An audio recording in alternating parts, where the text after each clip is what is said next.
Eh bien, messieurs, dames, bonjour, bienvenue sur Parlons Mariage. Aujourd'hui, on reçoit Anne-Laure. Anne-Laure d'Enjoy Événements, comment ça va? Ça va bien, merci de m'accueillir. Comment va Thierry? Plaisir. Ça va et toi? Ça va impeccable. Ouais, je suis toujours là, même si je me présente plus. Nous, on était les deux là. Ouais. On va te demander un petit peu de te présenter. Ok. Qu'est-ce que tu fais dans ce domaine du mariage? Est-ce qu'il y a des choses que tu préfères? Est-ce qu'il y a des choses que tu aimes un petit peu moins? On te laisse la parole pour te présenter.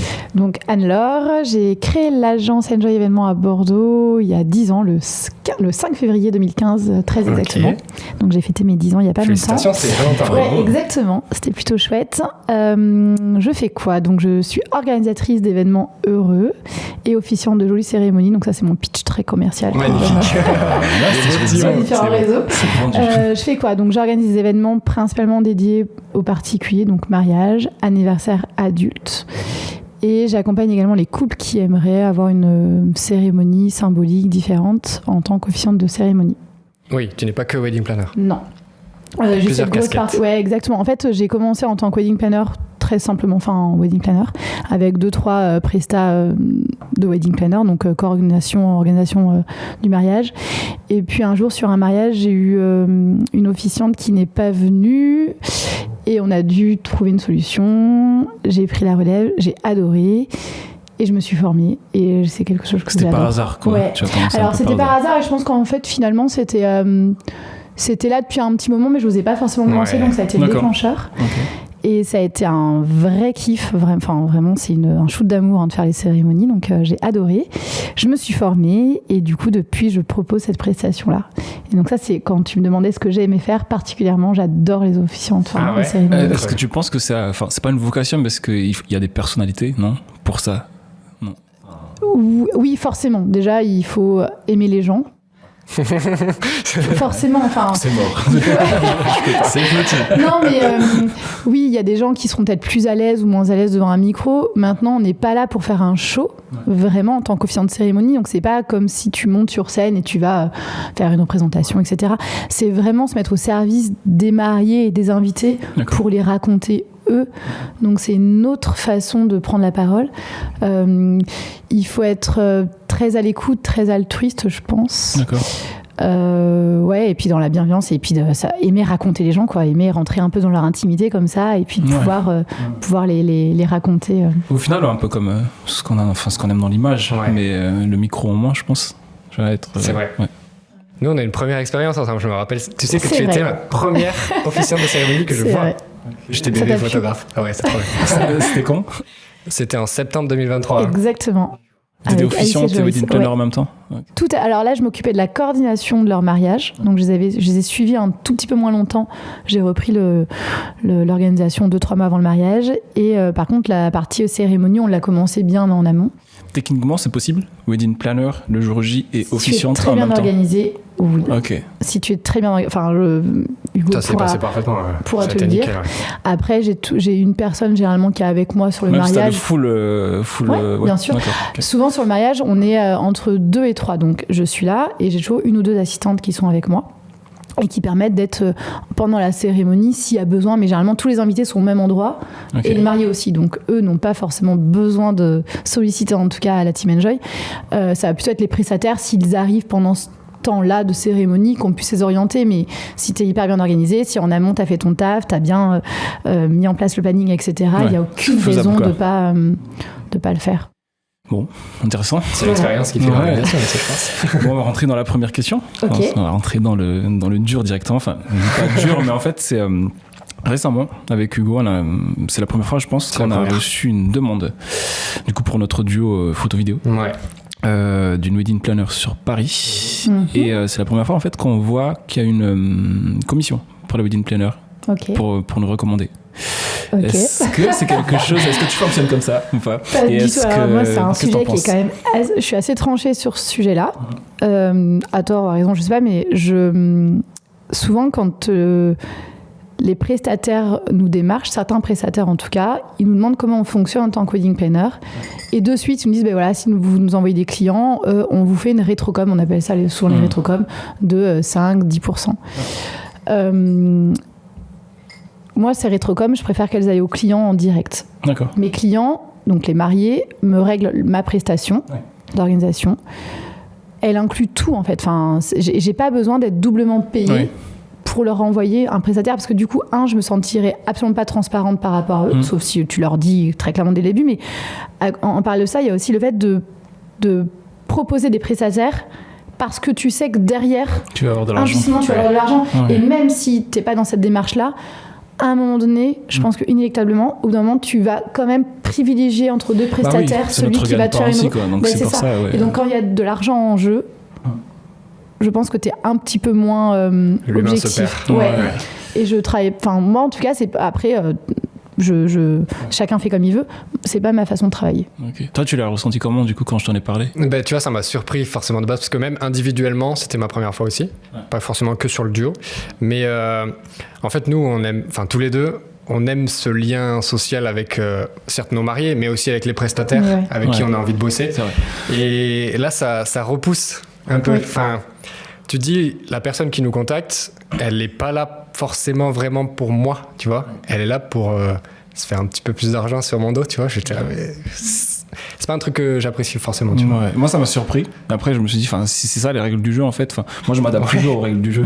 Mais le truc, c'est que depuis que je suis dans le mariage, c'est pas ça les règles du jeu. Non. C'est, voilà, tu recommandes quelqu'un dont t'apprécies. Après, dans d'autres régions, il y a vraiment d'autres régions ou d'autres secteurs d'activité qui travaillent vraiment comme ça. Il y a des traiteurs, notamment, souvent dans les domaines aussi, quand les domaines référencés de traiteurs, dans un domaine, qui fonctionnent comme ça. Enfin, à partir du moment où c'est clair pour les clients, en soi, c'est ok. Mais souvent, ça l'est pas. Et en tout cas, c'est pas trop transparent. Et c'est beaucoup moins. Alors là, on a eu la preuve, on va pas donner les dossiers, mais on a eu la preuve que c'était pas du tout transparent. Et ça nous bloque encore plus parce que du coup, ça fait un peu nous qui gonflons le devis. Mais c'est ça.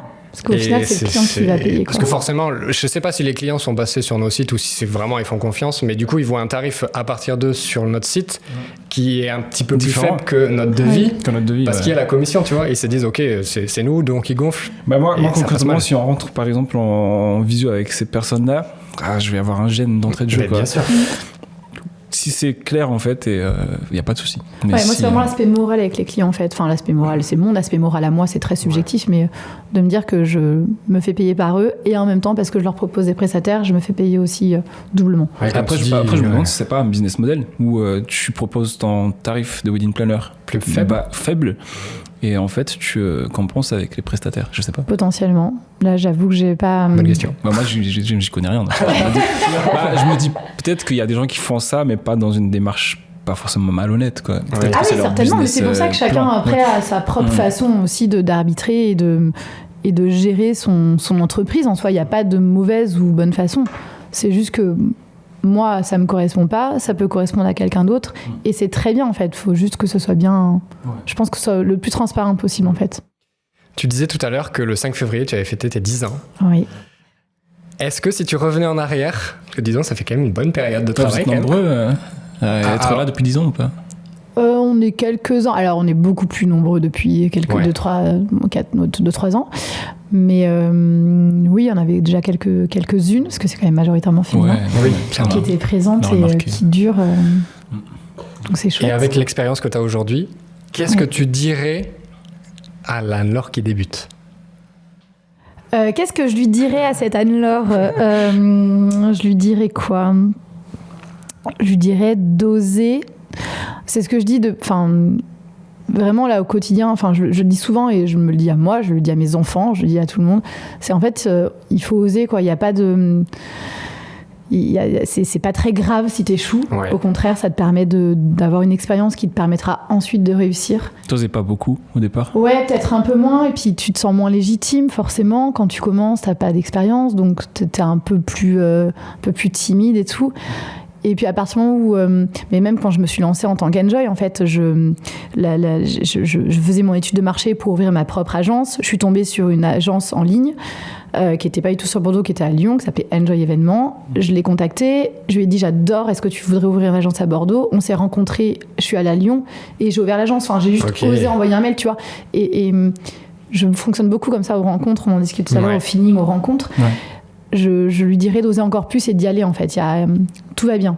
Au pire, si tu tombes, c'est ton ego qu'on prend un coup et c'est un travail avec toi et toi-même et tout va bien. Enfin, vraiment, tout va bien. Voilà. ose, vas-y. Je divague un peu, mais en disant, du coup, t'as dû avoir des hauts, des bas. Bah, ça, c'est la vie d'un entrepreneur en général, des hauts et des bas. Qu'est-ce qui a beaucoup fait de nuits blanches.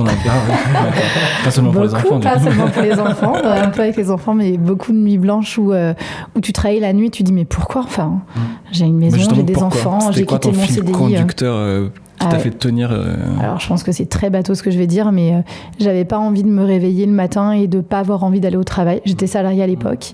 Je me reconnaissais plus, enfin, je me retrouvais plus trop en tout cas, dans mon entreprise à l'époque, en tout cas. Ça m'a donné une formidable expérience, mais il fallait que j'avance sur d'autres aspects. Ouais. Et j'avais pas envie d'aller au travail le matin en ayant mal au ventre. Le dimanche soir, j'étais à chaque fois malade et tout. Je voulais pas de ça. Je voulais pas râler en allant au travail. Je voulais pas devenir cette salariée un peu relou qui râle tout le temps. Enfin, vraiment, ça m'intéressait pas. Et puis, j'avais juste envie de montrer à mes enfants qu'en se donnant les moyens, on pouvait y arriver, quoi. D'accord. Alors que ça fonctionne ou pas en soi, parce que des fois, ça peut ne pas fonctionner. Et c'est pas grave, ça te donne une expérience pour autre chose, et puis voilà. Exactement. Mais juste, c'est mes enfants, quoi. C'est de leur donner envie de se dépasser. C'est très bateau. Hein. Nous, on a des expériences beaucoup plus courtes. J'allais dire un peu, mais beaucoup. Où ça fait quoi, 3 ans, toi ? 3 ans, ouais. Deux pour moi. Ma quatrième. Et est-ce que toi, même en 3 ans, tu sens qu'il y a une petite différence de mentalité entre aujourd'hui et le tout premier mariage que tu as pu faire ? Eh ben clairement, en fait, je sais pas au bout de combien de temps, toi, Anne-Laure, tu as osé. Moi, quand j'ai commencé aussi, c'était assez timide. Je sais pas si j'ai compris assez vite, mais là, actuellement, je suis dans un état d'esprit où, vas-y, quoi, je tente, ça plante ou pas, tu vois, même des idées comme le podcast, clairement, tu vois, j'ai envie de le faire. Du coup, je suis un peu dans ce truc-là. Il y a des trucs qui marchent, il y a des trucs qui marchent pas. Oui, c'est ça. Mais en fait, je me suis rendu compte que ça me plaît. En fait, j'étais vraiment, pendant un très long moment, avant de lancer ma boîte, dans une phase de réflexion qui m'a peut-être amené à agir plus vite, mais où je sentais que je bougeais pas, quoi. Et là, je suis plus dans une phase où je réfléchis peut-être un peu moins. Je cogite toujours la nuit, le jour, mais où je vas-y, quoi, tu vois. Parce qu'à trop réfléchir, souvent, on se lance pas, en fait. Des fois, je sais que je rencontre pas mal du coup, on rencontre pas mal d'entrepreneurs et on voit ceux qui, des fois, tu vois. Après, j'étais dans cette étape-là où j'étais beaucoup dans la réflexion. Des fois, t'as envie de secouer un peu, vas-y, on s'en fout, de toute façon, tu vois. On s'en fout, on a le droit de se planter, quoi. Et puis tu te plantes, et puis tu vas apprendre quelque chose, et puis tu vas plus refaire, quoi. Enfin, combien de fois dans le podcast, rien qu'ici, on s'est planté sur quelques trucs techniques et tout, tu vois, mais on l'a fait, et au fur et à mesure, tu vois, ça devient de mieux en mieux. C'est de plus en plus fidèle. En fait, faut pas lâcher. Faut pas lâcher, je pense, c'est un truc, et puis. T'arrives au moment où on a appris quand même pas mal d'erreurs. C'est vrai, sinon on a les autres, mais on a fait des. Voilà. Il faut juste oser et y aller. Et puis, des fois, tu fais aussi des rencontres dans tes expériences qui vont faire que ça t'amène sur d'autres perspectives que tu n'avais même pas imaginées dès le début, en fait. Et c'est ça qui est chouette. Et peut-être que moi, dans 2-3 ans, je ne ferai plus du tout ce métier-là et je serai partie autre part. Enfin, tu vois, il ne faut pas se mettre de limites non plus. Alors oui, il faut avoir des objectifs à moyen et long terme quand tu es chef d'entreprise, mais en soi, vas-y. Mais regarde, là, tu parles de vivre des choses et d'avoir des perspectives, mais nous, on s'est mis officiellement en duo. On s'est mis ensemble. On me demande ça. Genre en fin d'été. En début d'été, j'étais photographe individuel avec aucune perspective de duo avec un vidéaste ni de podcast. Et c'était il y a si peu de temps, tu vois. Moi, j'ai pas pensé du tout. Donc, c'était ton idée. C'est cool. Et au final, j'ai l'impression d'avoir encore plus grandi en si peu de temps, juste parce qu'il y en a une rencontre et que ça fait ouvrir d'autres portes, tu vois. Chacun amène ses qualités, etc. En réalité, à 2 ou à plusieurs, t'as plus d'impact, je pense. Tu te soutiens, en fait. Donc forcément, tu t'apprends et t'apprends des gens. T'as plus de neurones, tu réfléchis à plusieurs. Au moins, s'il y a une bêtise à faire, je la ferai pas tout seul, tu vois. Non, mais même juste très factuellement, tu vois, en termes de communication, à 2, t'as plus de... C'est une pièce de résonance assez énorme, quoi. Et à plusieurs, c'est encore mieux, quoi. Enfin, on va pas se mentir, c'est le nerf de la guerre, donc...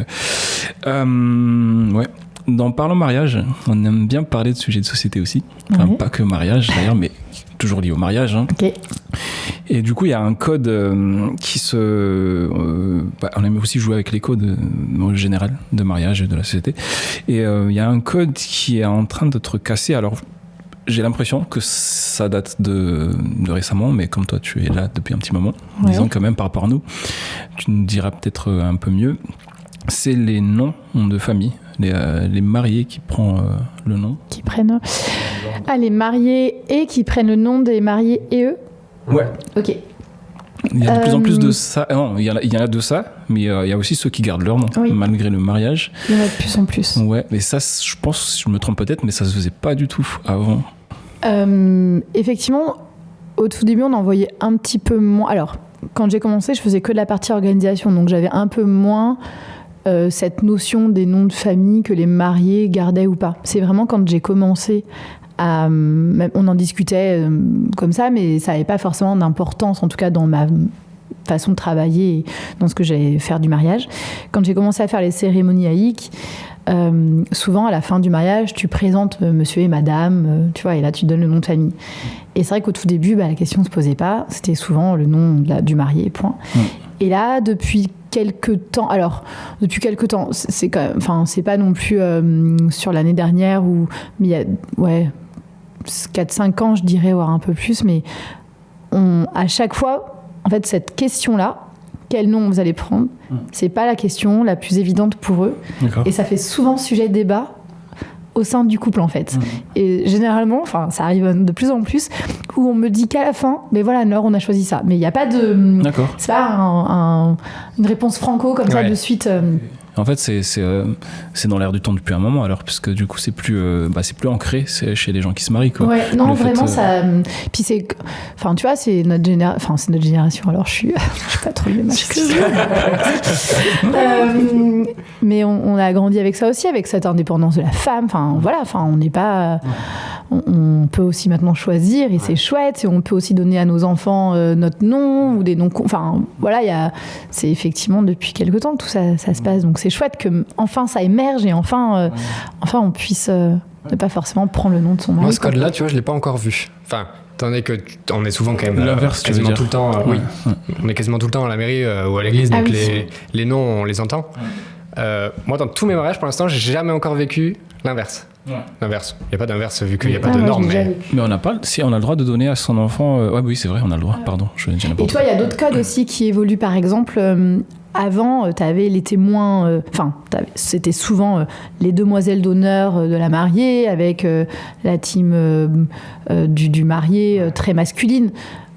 Aujourd'hui, ces deux teams-là, elles se mélangent et t'as à la fois des garçons d'honneur qui sont dans la team de la mariée, tu vois, les cortèges, autant à l'église c'est un peu plus quand même, pas carré. Si on en a parlé, c'est pas tout le temps le père qui emmène c'est exactement, que ce soit à la mairie ou même pendant les cérémonies où on fait vraiment ce qu'on veut. Le propre d'une cérémonie, c'est d'être ultra personnalisé. Le cortège, il y a autant de cortèges que de mariages en fait. Donc tu vois, tout ça évolue quand même c'est plutôt chouette. Moi, j'ai juste, en fait, mon retour d'expérience sur ça, c'est j'ai une mariée qui voulait absolument prendre le nom de son mari. La raison, en fait, j'ai fait un interview. Elle avait dit, du coup, au moment de la naissance de son enfant, si elle voulait mettre son nom sur le nom de son enfant aussi. Et en fait, elle, c'est juste une anecdote, c'est pas mon avis que je vous raconte là. Elle, ce qu'elle disait, c'est non, c'est pas la peine, puisque je sais que je vais avoir ce nom-là. Dans pas longtemps, quoi, plus tard. Et ils vont se marier, du coup. Oui, c'est que son enfant est né avant qu'elle se marie. Et du coup, son enfant a pris de suite, de base, le nom de son mari, de son futur mari. Parce qu'aujourd'hui, même si t'es pas marié, ton enfant est né, tu peux quand même lui donner ton nom à toi, en fait. Exactement. Mais oui, après, c'est aussi des carcans qu'on a et on répète, en fait. Donc, sans forcément y penser ou sans y faire attention, finalement, c'est ça. Et c'est normal, ok, ça se passe comme ça. Donc, je trouvais ça joli quand même, tu vois, même si on joue quand même avec les codes, j'aime bien jouer avec les codes. La façon avec laquelle elle me l'a raconté, je trouvais ça joli, quoi. Je me dis, non, ce nom-là, je vais l'avoir, tu vois. Elle n'avait pas dans le monde d'un mariage, rien du tout. Mais elle me dit, ce nom-là, de toute façon, je vais l'avoir, donc c'est pas la peine de le mettre sur mon nom, sur le nom de mon enfant, parce que voilà, quoi. Donc, je pense qu'il y a plusieurs choses, mais c'est ok, quoi. En tant que femme, souvent, on a été beaucoup aussi à réagir comme ça, sur le fait que nos enfants avaient automatiquement le nom de famille de son mari, ce qui n'était pas forcément le cas en plus, mais bon, bref. Et du coup, on avait envie d'avoir le même nom que nos enfants. Ouais. Tu vois. Ok. On parle d'évolution, ça me fait une bonne perche. Allez, on parle d'évolution. Là, c'est plutôt une évolution numérique, entre guillemets, de réseau social. Il y a beaucoup de contenu qui sort sur Pinterest, Instagram, etc. Et beaucoup de conseils qui sortent sur des organisations de mariage, etc. Mais il y a quand même le métier de wedding planner, qui est le tien. Est-ce qu'à l'heure des réseaux et de tout ce qu'on peut voir, le métier de wedding planner est encore utile? Alors, comment je pourrais dire ? Pinterest, ce n'est pas la vie. Voilà. Merci. Pinterest, les réseaux, tout ce que vous voulez, c'est pas la vie. Enfin, c'est pas la vraie vie, en fait. C'est des instants figés avec des organisations qui leur sont propres, des budgets qui leur sont propres. Si on devait dupliquer une photo Pinterest, une photo Instagram sur un mariage complet, enfin, le budget, il serait hallucinant. Enfin, rien que ça, déjà. Donc, alors, évidemment, souvent, les mariés se marient pour la première fois. Ils n'ont pas connaissance de tout ça, de tout ce qu'il y a derrière l'image, derrière la vidéo. Donc, oui, c'est une source d'inspiration, évidemment. Et on s'inspire tous, et c'est normal. Enfin, et tant mieux que ça existe. Ça permet d'avoir une ouverture du champ des possibles, que ça soit en France, partout, aux États-Unis, machin. Mais il faut... quand même garder à l'esprit que derrière, l'organisation, ça se fait pas en claquant des doigts ou comme ils font avec leur... Moi, je suis nulle en réseau. En claquant des doigts sur leur...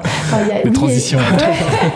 Évidemment qu'une wedding planner... Alors, je vais pas te dire le contraire, sinon... Bien sûr. Non, c'est vraiment... je sais pas, ça se trouve, tu te dis 10 ans, là, de moins en moins, il est utile, ça sent, tu peux le faire toi-même. Mais si, parce que c'est un accompagnement personnalisé où on va vraiment aller chercher les prestations qui correspondent aux clients. Ça va pas être juste une photo et je veux la même chose, je veux faire un copier-coller.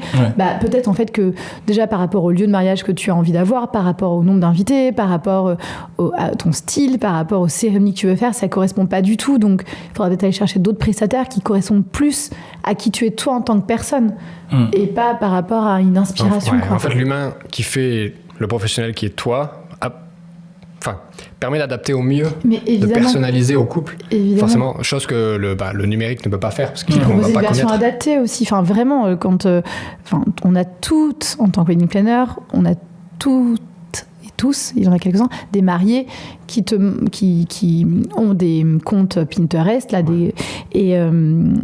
qui te disent voilà, je veux ça, ça, ça. Mais quand tu les mets après la réalité de ce que ça coûte, vraiment, parce que c'est quand même le nerf de la guerre. Ouais, mais après, c'est même pas une question de budget, il y a juste une question de réalité aussi où c'est pas possible, quoi. Tu vois, et puis les couleurs sont trafic. Enfin, tu vois, c'est des tout petits instants.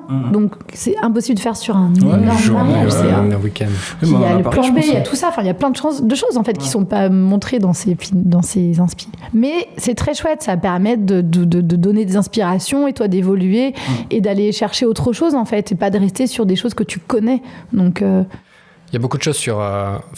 je sais pas si c'est ce qu'on t'envoie, mais il y a beaucoup de choses sur Pinterest sur la décoration. Oui. Et par exemple, des fleurs, la saisonnalité, tu vois, oui. est-ce que... Mais rien que ça, mais évidemment. Ils vont t'envoyer quelque chose qui est sur l'été, alors qu'eux, ils se marient en automne, et en fait, les fleurs sont pas du tout adaptées, quoi. Et les couleurs, souvent, tu vois... les couleurs, même, c'est boosté, des fois. T'as beaucoup de saturation sur les cheveux, c'est la même chose, sur le make-up, sur les photos, En fait, je trouve ça... À partir du moment où tu te compares, je trouve que c'est dangereux. Si tu t'attends vraiment à ce que... comme tu dis, c'est des instants figés, et des fois, c'est pas forcément la réalité. Faut garder ça en tête, quoi. Il faut s'inspirer des choses, mais en fait, moi, ce qui m'inquiète, c'est que tu sois... ça rejoint ce qu'on disait avant sur d'autres sujets, c'est que tu sois déçu de ton mariage parce que c'est pas ce que t'as vu sur Pinterest. J'allais dire Pinterest. Le vieux. Mais ouais, du coup, c'est ça qui me plaît pas trop là-dedans, mais après, il faut s'inspirer. On est d'accord là-dessus. Et après, ce qu'on peut rappeler aussi aux mariés, c'est que tu organises pendant des mois, des semaines, des années, parfois même, ton mariage. Tu y mets beaucoup de toi, tu y mets du temps, tu mets de l'argent, tu t'investis beaucoup. Le jour J, t'es là pour profiter. Tu vois, les détails, les petites choses qui vont pas, c'est pas ce qui va compter. Ce qui va compter, c'est le fait de se retrouver avec les gens, c'est le fait de partager, c'est le fait de prendre l'engagement. Tu vas prendre, on est vraiment là pour ça, quoi. Donc c'est de donner du sens. C'est comme ça qu'on aura des jolies images. Je répète. C'est de donner du sens à tout ça, en fait. Et notre rôle, du coup, là, il est hyper important parce que nous, on est là justement pour leur permettre de vivre tout ça et de pas s'attarder à se dire attends, là, la cuillère, elle était pas comme ma fleur, elle est pas de la bonne. Tout va bien, quoi, vraiment. C'est un joli jour, profites-en. Tout va bien, vraiment, tout va bien. On a créé un réel où on se demandait si le mariage était en train de devenir un show. Et là, on est en train de reprendre des phrases exactement qui sont c'est pour ça, il faut vraiment que ça rentre, quoi. Tu vois, si tu profites de ta journée, que tu célèbres vraiment ce que tu dois célébrer ce jour-là, c'est là que nous, personnellement, nous, en tant que...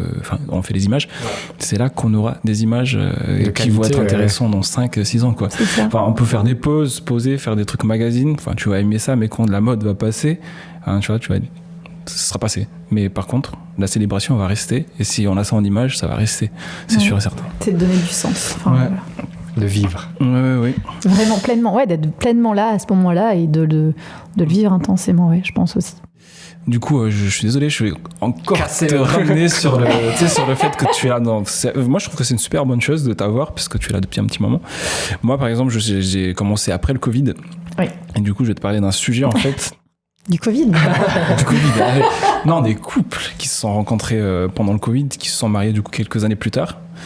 Et forcément, pendant le Covid, on pouvait pas se rencontrer, en vrai. Oui. Du coup, moi, j'ai eu je pense qu'on est en termes de pourcentage, je suis presque à 50%, je pense, de personnes qui se sont rencontrées en ligne. Ah oui. Bien et qui se sont mariées derrière. Mais mariées. Ok. Et ça change quelque chose pour toi ? Non, moi pas du tout. Mari, mais non, des fois, lors des visios, en fait, je sentais que des fois, au départ, c'était pas très assumé. D'accord. Et puis au fur et à mesure, en fait, maintenant, c'est normal. Est-ce que toi, t'as vu l'arrivée, toi, de ton côté, de ce vague de mariés-là, qui se sont rencontrés en ligne? Et encore plus en tant qu'officiante, du coup, là, dans la création de la cérémonie et de l'histoire.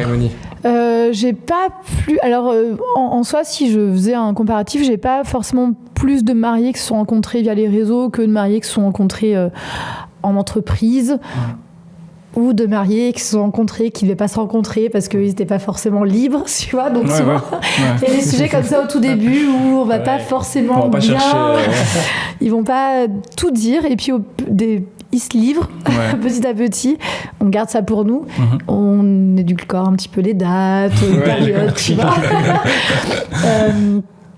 Mais la proportion des couples qui sont rencontrés par les réseaux, je crois que j'en ai toujours eu, en fait. J'ai toujours eu des couples avant T'as Covid, pas eu un boost post-Covid, non, quoi. pas nécessairement. Okay. Donc en fait, moi j'ai vécu, c'est quelque chose quand même d'assez normal en réalité. Après, j'en ai comme tous les ans et et voilà, c'est souvent des couples qui sont encore plus ancrés alors,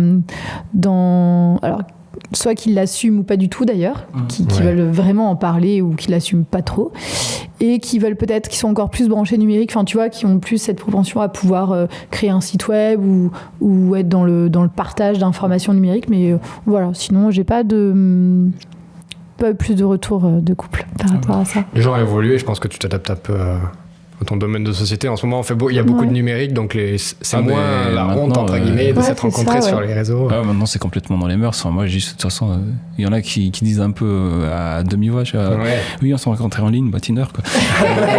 Tu vois, ça va.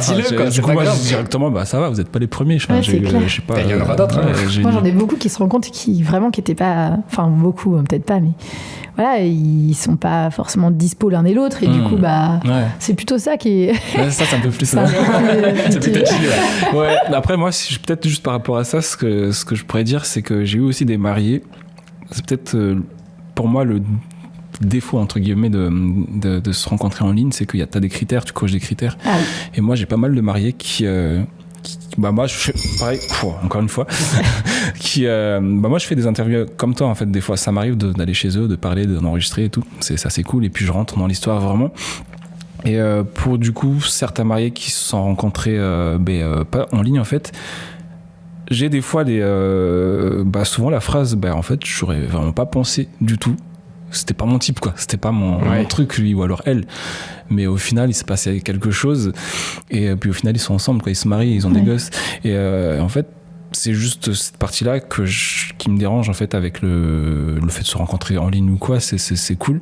En fait, j'ai peur que les filtres, en fait, t'empêchent ce type de magie-là, en quelque sorte, tu vois, de rencontre où tu te dis... jamais je serais sorti avec lui, tu vois. Et puis au final, il y a une histoire derrière, il y a des enfants, il y a une vie de famille, toute la vie, quoi. Enfin, voilà. Ouais. Moi, je suis hyper mal placée pour t'en parler parce que je ne connais absolument pas les applis de rencontre et je ne sais pas comment ça fonctionne. Et vraiment, c'est un truc qui me dépasse. Je ne sais pas comment.